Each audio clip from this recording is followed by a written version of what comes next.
Читањето книги може да ги разубави студените зимски денови, а зимата всушност е најдобрата сезона за читање. Тоа го покажуваат и спроведените истражувања за тоа во кој период од годината најмногу се читаат книги. Повеќе од 30% од луѓето кои се влюбеници во пишаниот збор во текот на зимските месеци поминуваат повеќе време со книгите отколку во другиот период од годината. Студеното време и покусиот ден ги потекнуваат читателите да седат дома и да се дружат со книгите.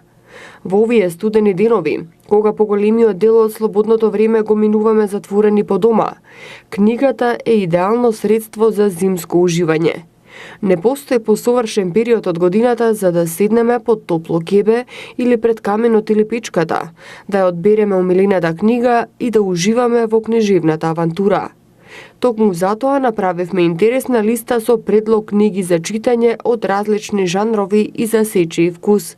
Топли приказни за студените зимски денови можете да најдете во книгите Небо од капини од Наташа Крамергер, Немиот дом од Орхан Памук, Тајната на сопругот од Лиен Мориарти, Нека победи подобриот од Джули Джеймс и Сонова и малку од Сузан Елизабет Филипс. Три наслови кои се интересни и ќе го задржат вашето внимание, а воедно и ќе ве насмевнат, ќе ве зачудат и ќе ве расплачат. Се книгите Девојката од Бруклин од Гиом Мисо, познат француски автор и еден од најпродаваните автори во Франција. Последниот воз за Истанбул од Аише Кулин, која е приказна за тоа како традиционалните норми може да и наштетат на љубовта. Приказна за тоа дека силата на љубовта е најмоќна, но и приказна за тоа дека војната менува многу нешта. И книгата Љубовниот детектив од Александра Потер. Од мајсторската рака пак на Ден Браун, читателите ќе можат да доживеат нова авантура во светот на кодираните пораки.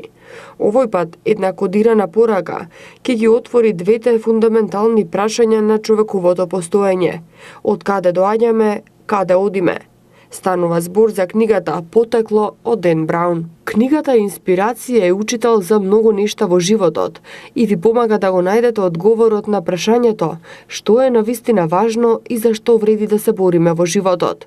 Токму затоа и домашните книжарници и издавачки куќи промовираат нови наслови, организираат дружења со автори, нудат голем број наслови со намалени цени, празнични пакети, препораки и неделни акции за редовните читатели.